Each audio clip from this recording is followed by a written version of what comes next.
Hello friends, welcome in our channel. मैं हूं आपका दोस्त गोविंद शर्मा। बात करेंगे, जैसा कि आपने थंबनेल देखा था उसके अकॉर्डिंग हम बात करेंगे। अगर आपने ये चैनल अब तक सब्सक्राइब नहीं किया तो प्लीज सब्सक्राइब कर दें और बेल आइकन को दबा सकते हैं और अपने साथ ये वीडियो अपने दोस्तों के साथ शेयर कर दें, लाइक कर दें और अगर ये वीडियो अच्छी लगे तो तभी एक प्यारा सा कमेंट यहां पर दें। तो आपको पता है कि न्यूट्रिशन क्या होता है? पता है? नहीं पता? मैं आपसे दो ही चीजें मांगता हूं। आपको पता है कि हर एक वीडियो के शुरुआती दौर में मैं आपसे ये बोलता हूं कि एक पेज ले लीजिए, एक पेन ले लीजिए और साथ साथ अपना समय हमें दीजिए और इसी समय के साथ हम यहां पर जो भी चीजें सीखेंगे वो पेपर में आपको देखने को 100% मिलेंगी। तो चलते हैं अपनी वीडियो की तरफ। देखो भाई, न्यूट्रिशन के बारे में मैंने बात की और न्यूट्रिशन बोल लीजिए या फिर पोषक तत्व। देखो, पोषक तत्व, पोषक का मतलब क्या होता है? जो चीजें हमें ग्रोथ देती हैं। मतलब क्या है भाई? देखो, हमारे शरीर को, सुन लो, हमारे शरीर को ऊर्जा के लिए, हमारे शरीर को एनर्जी के लिए क्या चाहिए? हमारे शरीर को एनर्जी के लिए ना फूड चाहिए। और फूड ये तो नहीं है कि फूड जो होता है, जो हमारा खाना होता है, कि उसके अंदर में सभी चीजें क्या है? सभी चीजें उपयोगी हैं। क्या है जो खाना होता है, क्या उसमें सभी चीजें उपयोगी होते हैं? आप बोलोगे कि सर नहीं होते। हमारे शरीर को यह नहीं पता कि हम क्या खा रहे हैं, लेकिन दिमाग को हमें एक धारणा हमने बना ली कि ये आलू है, ये प्याज है, ये चीनी है, ये दूध है, ये पनीर है। ये चीजें तो हमने बना ली, लेकिन जो हमारा शरीर समझता है, वो हमारा शरीर उस आलू से, उस पनीर से क्या निकालता है? उस आलू पनीर से कुछ ऐसे तत्व निकाल के अपने पास रख लेता है जिससे हमारे शरीर को ऊर्जा प्राप्त होती है, जिससे हमारे शरीर की ग्रोथ होती है, जिससे हमारे शरीर के जो लॉजिकल फंक्शंस हैं, जिनको बायोलॉजिकल फंक्शंस बोला जाता है, उनको करने के लिए जो भी चीजें की जरूरत होती है, उन चीजों को क्या करता है? निकाल लेता है। डाइजेशन में ऐसा करता है। तो उन्हीं चीजों को, जो चीजें, जी हाँ, जो भी तत्व हमारे शरीर के लिए बहुत आवश्यक है, किसके लिए? ग्रोथ के लिए, बायोलॉजिक फंक्शंस के लिए, हमारी रिपेयर के लिए, या फिर कह लीजिए हमारी मसल्स के मूवमेंट के लिए, बहुत सारी चीजें होती हैं। तो उनके लिए जो तत्व इंपॉर्टेंट होते हैं उनको न्यूट्रिशन बोला जाता है या फिर उनको पोषक तत्व बोला जाता है। इतनी बात तो आपके समझ में आई। अब ये पोषक तत्व होते कौन कौन से हैं? एक तो कार्बोहाइड्रेट होता है मेरे भाई, एक फैट होता है मेरे भाई, प्रोटीन होता है, बहुत सारे होते हैं। कौन कौन से? देखो, कार्बोहाइड्रेट्स, एक फैट होता है, प्रोटीन होता है, विटामिन्स होता है, मिनरल्स होते हैं। बहुत सारी चीजें हमारे शरीर में खाने के रूप में है जो उनकी आवश्यकता पड़ती है। और हमारा शरीर क्या करता है? इन चीजों को अपने खाने से निकालता है। जो हम खाना खाते हैं, जो हम भोजन करते हैं, उससे इन चीजों को निकाल लेता है। और इन सब का अपना अपना अलग अलग क्या है? अलग अलग इनका अपना फंक्शंस है, इनका अलग अलग अपना क्या है? इनका अलग अलग अपना कार्य होता है। तो हमें क्वेश्चन के लिहाज से, या एक जीके के लिहाज से, या साइंस के स्टूडेंट्स के लिहाज से, या एसएससी जो पूछेगी, हरियाणा एसएससी जो पूछेगी, वो इस टॉपिक से क्वेश्चन क्या पूछेगी? वो अलग अलग करके क्वेश्चन पूछते हैं कि कार्बोहाइड्रेट्स का क्या काम है, कार्बोहाइड्रेट्स कितना लेना चाहिए, कार्बोहाइड्रेट प्रत्येक दिन में कितनी ऊर्जा हमें देगा। बहुत सारी चीजें यहां से वो पूछ लेती है। तो ये बातें हम यहां पर करेंगे। तो आज जो मैं शुरुआत कर रहा हूं वो आपको पता ही होगा, कार्बोहाइड्रेट्स के बारे में बात करेंगे। तो अगर कार्बोहाइड्रेट्स के बारे में अगर मैं बात करूं तो कार्बोहाइड्रेट्स होता क्या है ये बता दो एक बार। तो कार्बोहाइड्रेट्स जो मेरे भाई होता है वो होता है एक प्रकार की शुगर, यानी कि जो भी चीजें हम ले रहे हैं उनमें कहीं ना कहीं मीठापन तो होता है। तो कार्बोहाइड्रेट, यहां पर आप हेडिंग डालो, कार्बोहाइड्रेट्स, आप यहां पर हेडिंग डालो कार्बोहाइड्रेट्स, ऐसे लिखना,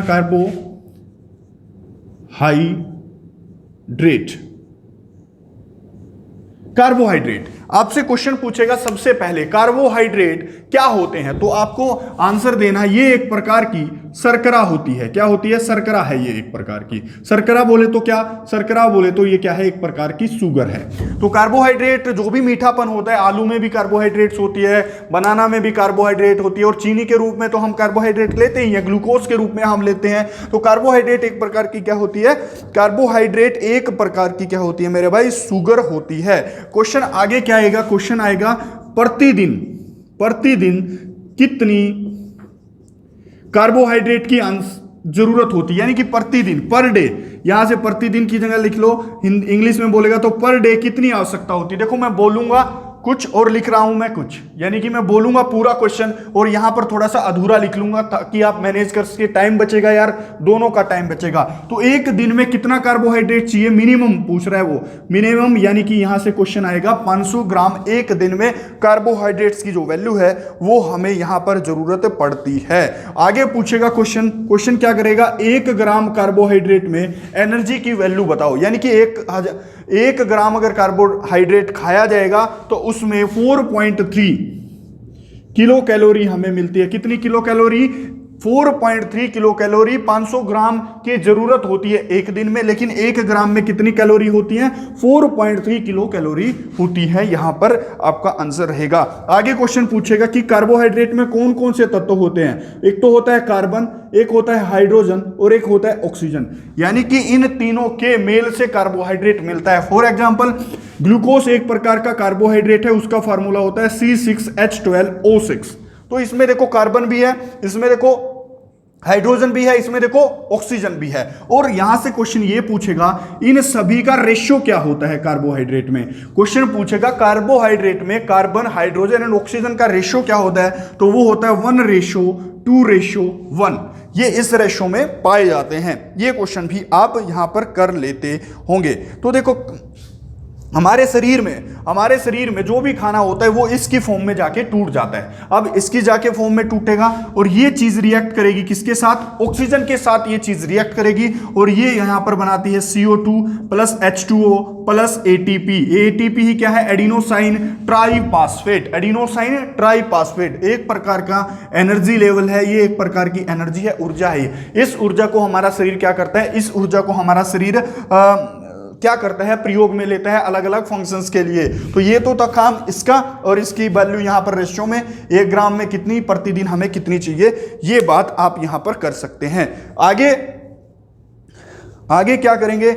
आगे क्या है, कार्बोहाइड्रेट कितने प्रकार का होता है ये जानने की कोशिश करेंगे और उनसे कितने कितने क्वेश्चन यहां पर आ सकते हैं कि मोनोसैकेराइड क्या है, पॉलीसैकेराइड क्या है, डाइसैकेराइड क्या है। यहां से क्वेश्चन ये भी पूछेगा कि ग्लूकोज किस प्रकार का कार्बोहाइड्रेट है। मतलब मैं ये आपको यहां पर थोड़ा सा समझाऊंगा कि इसकी टाइप क्या क्या होती हैं। तो अगली जो हेडिंग आप डालेंगे वो आप डालेंगे कि टाइप्स ऑफ कार्बोहाइड्रेट के प्रकार, कितने प्रकार का कार्बोहाइड्रेट हमारे खाने में या हमारे भोजन में, या कितने प्रकार का कार्बोहाइड्रेट हम खा सकते हैं या ले सकते हैं। देखो सबसे पहले क्वेश्चन तो यहां पर ये लिख लो कि कार्बोहाइड्रेट्स की यूनिट क्या होती है, यानी कि इकाई क्या होती है कार्बोहाइड्रेट की। तो इकाई जो होती है उसको हम बोलते हैं सैकीराइड। क्या बोलते हैं? सैकीराइड। यहां से ऐसे सैकीराइड। सैकेराइड किसकी यूनिट है, ये क्वेश्चन पूछेगा। सैकेराइड किसकी यूनिट है? तो आपका आंसर क्या रहना चाहिए बताना एक बार। कार्बोहाइड्रेट्स की यूनिट है सैकेराइड। ठीक है, इसी यूनिट के हिसाब से कार्बोहाइड्रेट को कितने प्रकार में बांटा गया है? 3 प्रकार में बांटा गया है। यूनिट क्या है? देखो जिस भी कार्बोहाइड्रेट में एक यूनिट पाई जाएगी उसको क्या बोलेंगे? मोनो का मतलब 1, यानी कि एक यूनिट पाई जाती है तो मोनोसैकेराइड हो गया। जिस कार्बोहाइड्रेट में 2 यूनिट, यानी कि ये 2 मोनो यूनिट एक दूसरे के साथ बॉन्ड बनाकर जुड़ जाती हैं, उसको बोला जाता है डाइसैकेराइड। और 2 से ज्यादा जब ग्लूकोज, ये मोनो वाली ग्लूकोज जब 2 से ज्यादा मिलके किसी अन्य कार्बोहाइड्रेट का निर्माण करती तो उसको क्या बोला जाता है? पॉलीसैकेराइड। देखो यहां पर मैं आपको एक बार मीनिंग बता रहा हूं क्या क्या मीनिंग है। पोली का मतलब होता है बहु, और सैकेराइड किसकी यूनिट है? कार्बोहाइड्रेट की। बहु का मतलब होता है 2 से अधिक होना। ठीक है, डाई का मतलब होता है यहां पर 2, यानी कि सैकेराइड 2 जब यूनिट मिलेंगी उस सैकेराइड की, क्या कि मोनोसैकेराइड जब 2 यूनिट में मिलेगा तो कहां ना कहीं क्या बनेगा? डाइसैकेराइड उसको बोलते हैं। और मोनोसैकेराइड क्या है? मोनोसैकेराइड जिसमें 1 यूनिट होती है। अब फर्दर हम क्या करने की कोशिश करेंगे? फर्दर हम करने की कोशिश करेंगे मोनोसैकेराइड की कौन कौन सी टाइप है, या उनके कौन कौन से, जैसे ग्लूकोज है, ये सारी चीजें हम बात करने की कोशिश करेंगे मोनोसैकेराइड। उसके बाद डाइसैकेराइड के बारे में जानने की कोशिश करेंगे और इसी वीडियो में हम बात करेंगे पॉलीसैकेराइड की। बहुत क्वेश्चन आएंगे मेरे भाई, यहां से बहुत क्वेश्चन यहां से आने वाले हैं। तो आगे जो आप हेडिंग डालोगे वो मोनोसैकेराइड की डालना। एक बार मोनोसैकेराइड की हेडिंग डाल लो एक बार कि मोनोसैकेराइड क्या होता है।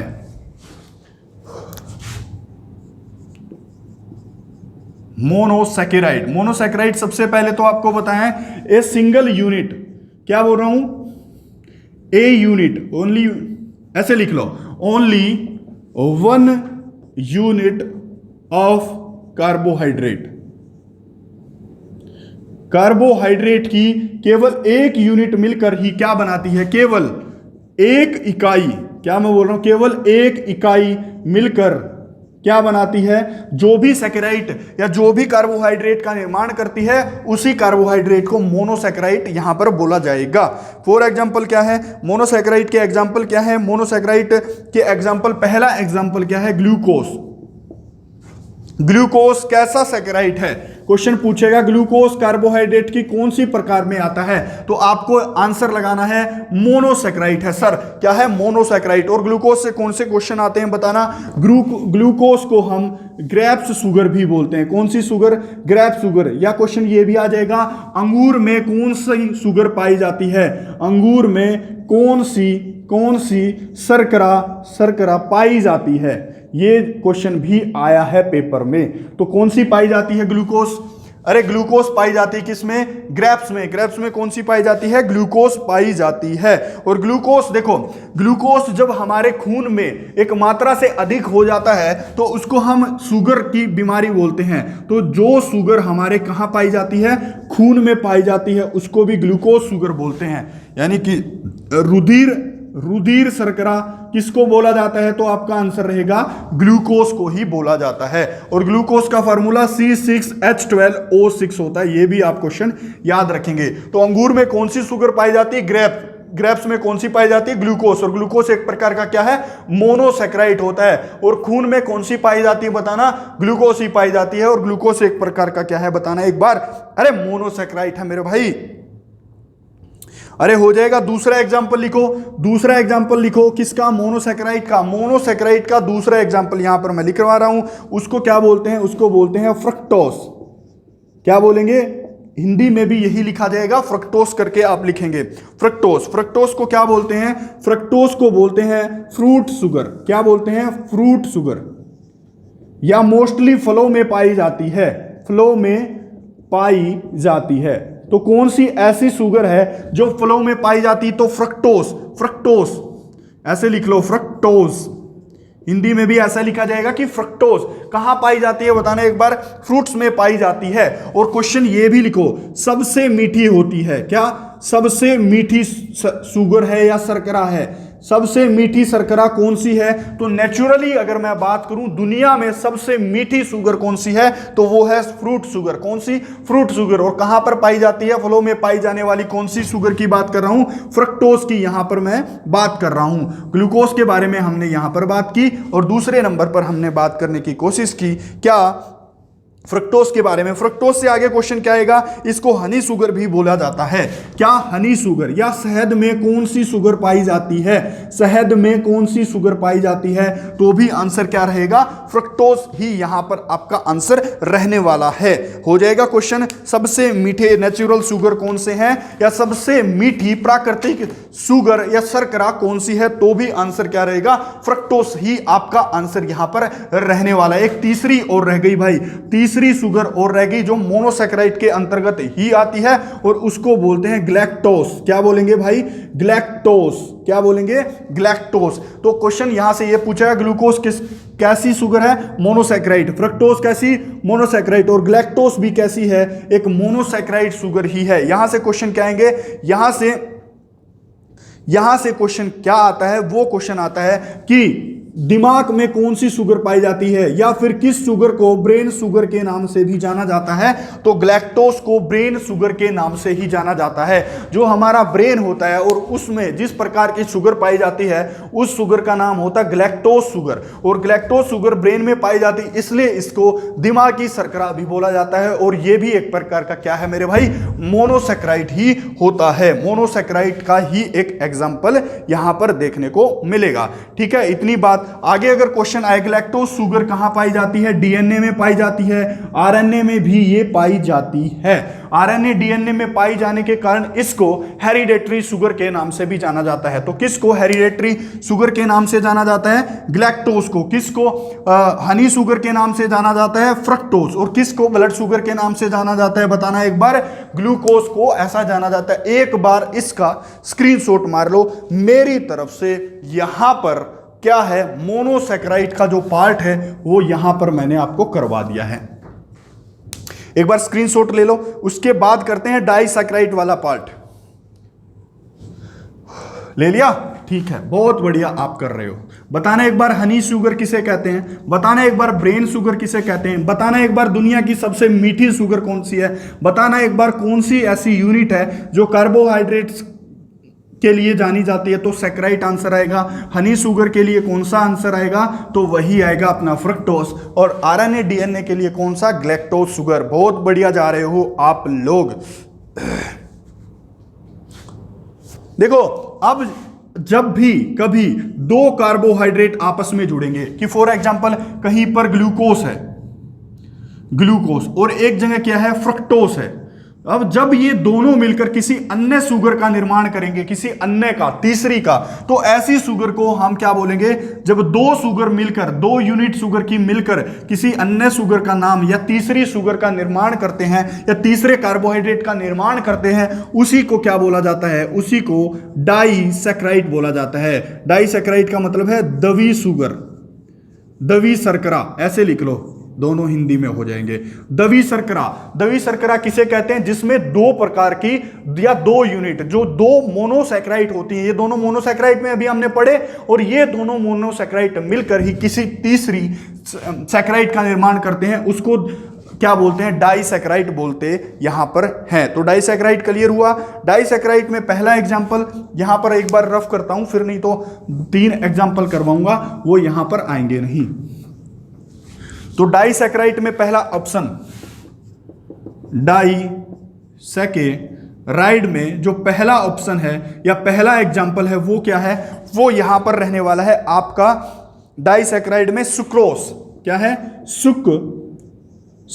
सुक्रोज किस प्रकार की कार्बोहाइड्रेट है, तो आपका आंसर रहेगा डाइसैकेराइड का एग्जांपल है सुक्रोज। लेकिन सुक्रोज मिलती किस किस से मिलकर बनती है, ये क्वेश्चन भी पूछा जाएगा। तो ग्लूकोज से मिलकर बनती है, ग्लूकोज को अगर मैं फ्रक्टोज के साथ मिला दूं, किसके साथ मिला दूं, फ्रक्टोज के साथ मिला दूं, देखो क्या होगा, जब दो यूनिट कार्बोहाइड्रेट्स की आपस में, सिंगल यूनिट मोनोसैकेराइड आपस में मिलेंगे, तो ये तीसरी सैकेराइड का निर्माण करेंगे, किसी अन्य शुगर का निर्माण करेंगे, किसी अन्य कार्बोहाइड्रेट्स का निर्माण करेंगे, तो उसको तो डाइसैकेराइड बोलेंगे। लेकिन इन दोनों के बीच कोई ना कोई तो बॉन्ड होगा, जब ये आपस में मिलेंगे तो कोई ना कोई बॉन्ड तो यहां पर पक्का मिलेगा। तो आप यहां पर लिखना डाइसैकेराइड के बीच में दो, मतलब जब भी डाइसैकेराइड मिलती है तो दो मोनोसैकेराइड मिलकर ही इसका निर्माण करती, तो उनके बीच में ना एक बॉन्ड पाया जाता है, उस बॉन्ड को ग्लाइकोस्यूडिक बॉन्ड बोलते हैं। ये क्वेश्चन मोस्ट इंपोर्टेंट है, ग्लाइकोस्यूडिक बॉन्ड। अब बॉन्ड क्या होता है, जब भी दोनों कोई चीज मिलती है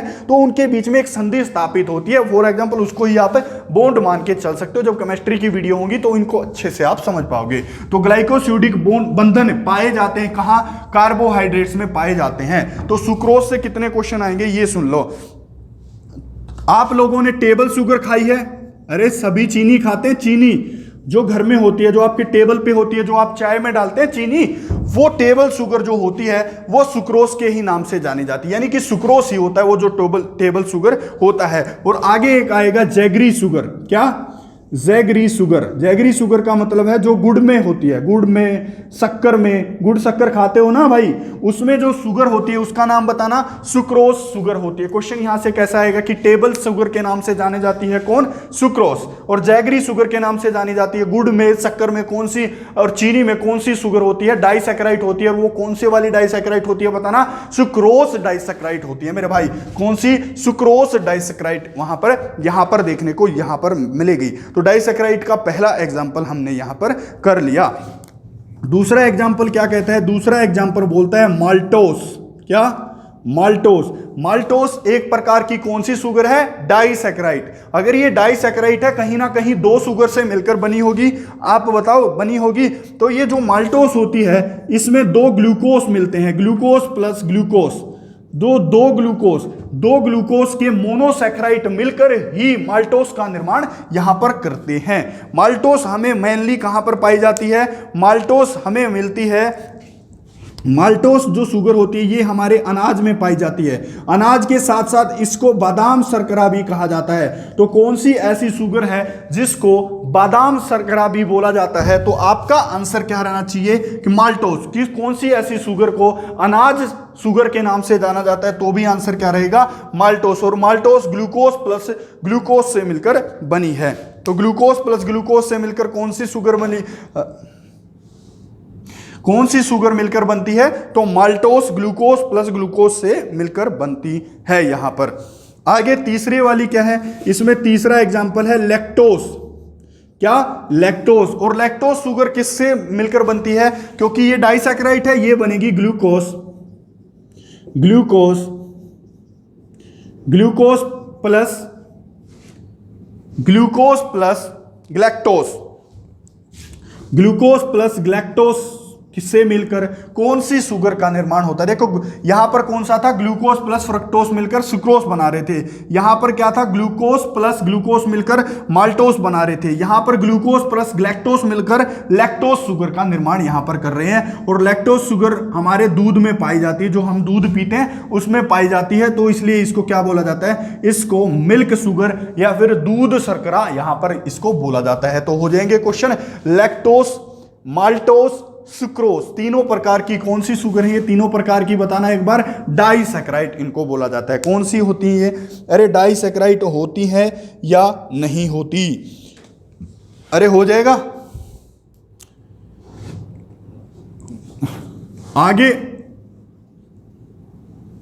आगे जो मैं करवाने जा रहा हूं वो आपको कराऊंगा ट्राइसैकेराइड, या ट्राइसैकेराइड बोल लीजिए या पॉलीसैकेराइड आप यहां पर बोल लीजिए कि पॉलीसैकेराइड के एग्जांपल कौन कौन से हो सकते हैं या पॉलीसैकेराइड क्या होता है। तो आपको पॉलीसैकेराइड तो आपको पता है कि क्या होता है। देखो पहले ट्राइसैकेराइड ही लिख लो या पॉलीसैकेराइड लिख लो। पॉलीसैकेराइड जिसमें ग्लूकोस भी पाया जाए, जिसमें क्या पाया जाए? जिसमें फ्रक्टोस भी पाया जाए और जिसमें ग्लैक्टोस भी पाया जाए। वैसी शुगर जिसमें बहुत सारी, या ट्राई अगर सैकेराइड लिख रहे हैं तो ये तीनों ही मिलें उसको बोलेंगे ट्राइसैकेराइड। और अगर बोलेंगे पॉलीसैकेराइड, क्या बोलेंगे? अगर बोलेंगे पॉलीसैकेराइड तो उसमें बहुत सारी शुगर मिलकर एक सैकेराइड यूनिट का निर्माण करती हैं ग्लाइकोसिडिक बॉन्ड के द्वारा, तो उसको बोला जाता है पॉलीसैकेराइड शुगर। यहां पर अगर ट्राइसैकेराइड से पूछेगा तो ट्राइसैकेराइड को रैफिनोज भी बोला जाता है। क्या बोला जाता है? रैफिनोज। तो रैफिनोज किस शुगर को बोला जाता है? ट्राइसैकेराइड को बोला जाता है। क्या? रैफिनोज बोला जाता है। और रैफिनोज पाया कहां पर जाता है? सुन लो, गोभी में पाया जाता है, बीट रूट्स में पाया जाता है, बीट रूट्स में, और अंकुरित अनाज में। अंकुरित अनाज में कौन सी शुगर पाई जाती है? बताना एक बार। अरे बता दो, ट्राइसैकेराइड या फिर रैफिनोज उसमें पाई जाती है, रैफिनोज। और एक याद यहां से अब देखो पॉलीसैकेराइड के बारे में बात करेंगे। पॉलीसैकेराइड मैंने आपको बता दिया, पॉलीसैकेराइड के एग्जांपल पूछेगा। पॉलीसैकेराइड के एग्जांपल क्या क्या है बताना। सेलुलोज, पहला एग्जांपल क्या है? सेलुलोज। सेलुलोज कहां पर पाया जाता है? बताना एक बार। अरे सेलुलोज कहां पर पाया जाता है? Outer covering of plant cell. Plant cell, जो प्लांट यानी कि जो पादप कोशिका, एक बार मैं इंग्लिश में लिख रहा हूं, हिंदी में बोल रहा हूं, लिखो कि outer covering of plant cell, जो पादप कोशिकाएं जो होती हैं, जो हमारे पेड़ पौधे होते हैं, उनकी सेल्स की आउटर कवरिंग जो होती है वो सेलुलोज की बनी होती है। और सेलुलोज से एक क्वेश्चन ये आता है कि मानव या पशु इसको पचा नहीं सकते या हम इसको डाइजेस्ट नहीं कर सकते। क्वेश्चन आ जाएगा मानव किस शुगर को डाइजेस्ट नहीं कर सकते? तो सेलुलोज शुगर को हम डाइजेस्ट नहीं कर पाएंगे। इतने क्वेश्चन हो जाएंगे? नहीं होंगे। देखो आगे क्या होता है कि एक दूसरे प्रकार की शुगर पाई जाती है जिसको हम बोलते हैं काइटिन। और काइटिन क्या होती है? जो इंसेक्ट्स होते हैं, जो कीड़े होते हैं, कीड़े कैसे लिखेंगे? कीड़े, जो कीड़े होते हैं उनकी ऊपरी सतह बोल लीजिए या ऊपरी कवर बोल लीजिए। ये कवर किस चीज का बना होता है? एक सुगर का बना होता है, जिस सुगर का नाम होता है काइटिन, और काइटिन भी एक प्रकार की पॉलीसैकेराइड का एग्जाम्पल यहां पर देखने को मिलेगा। और तीसरी बात यहां से यह भी पूछेगा कि इंसेक्ट्स जो होते हैं, कीड़े मकोड़े होते हैं, वो अपना रिजर्व फूड किस रूप में रखते हैं? तो भी आंसर क्या रहेगा आपका? काइटिन के रूप में रखते हैं। तीसरा आगे आंसर क्या है? स्टार्च क्या होता है? जो प्लांट्स होते हैं, प्लांट्स अपने जड़ों में, अधिकता जड़ों में होती है और तने में भी होता है, लेकिन स्टार्च के रूप में, इस शुगर के रूप में जो ये शुगर जो स्टार्च होती है, ये पॉलीसैकेराइड होती है। इस पॉलीसैकेराइड के रूप में, स्टार्च के रूप में जो प्लांट्स होते हैं वो अपना जो खाना होता है उसको क्या करते हैं? उसको स्टोर करते हैं। तो प्लांट अपना खाना किस रूप में स्टोर करते हैं? आपका आंसर क्या रहना चाहिए? स्टार्च के रूप में। और कीड़े मकोड़े काइटिन के रूप में अपना खाना क्या करते हैं? स्टोर करते हैं। और हम किस रूप में करते हैं? ह्यूमन बीइंग किस रूप में अपना खाना स्टोर करते हैं? बनाना ग्लाइकोजन के रूप में। किसके रूप में? ग्लाइकोजन के रूप में। कौन करता है? ह्यूमंस अपना खाना स्टोर करते हैं। यह भी आंसर रहेगा। और ये ग्लाइकोजन भी एक प्रकार का पॉलीसैकेराइड का ही एग्जाम्पल यहां पर देखने को मिलेगा। तो यहां से आपके कार्बोहाइड्रेट्स के क्वेश्चन हैं, वो क्वेश्चन मैंने यहां पर करवाने की कोशिश की। हो जाएंगे क्वेश्चन या नहीं होंगे? अरे हो जाएंगे। कार्बोहाइड्रेट से यही क्वेश्चन आपके मोस्टली बनते हैं, जो मैंने इसकी टाइप्स करवाने की कोशिश की और बात की अलग अलग इसकी टाइप्स पर। तो कार्बोहाइड्रेट से इतने क्वेश्चन आएंगे और थोड़े से क्वेश्चन आते हैं कार्बोहाइड्रेट से। वो कार्बोहाइड्रेट्स के जितने भी क्वेश्चन हैं वो मैं आपको सम्मिलित रूप से कहाँ कराऊंगा? पाचन तंत्र में उनको कराऊंगा। तो पाचन तंत्र की वीडियो आप देख सकते हैं, जब तक बनेगी, जब तक आप इसी डाटा के साथ यहाँ पर संतुष्ट थोड़ा रहिए, हम वहाँ पर आपको ये सारी चीज़ें डाटा देंगे। आई होप ये वीडियो आपको अच्छी लगी होगी, सीरीज समझ में आ रही होगी। अगर चैनल पर नए हैं तो यार सब्सक्राइब कर दें। अगर वीडियो अब तक लाइक नहीं किया तो वीडियो पूरी देख ही ली होगी। तो अब इस वीडियो को यहाँ पर आप एक बार एक थम्स अप हमें दें और कमेंट में हमारे लिए या जो भी कमियां हैं या जो भी अच्छाई हैं उनको दिखाने का एक आईना बने। बहुत बहुत धन्यवाद।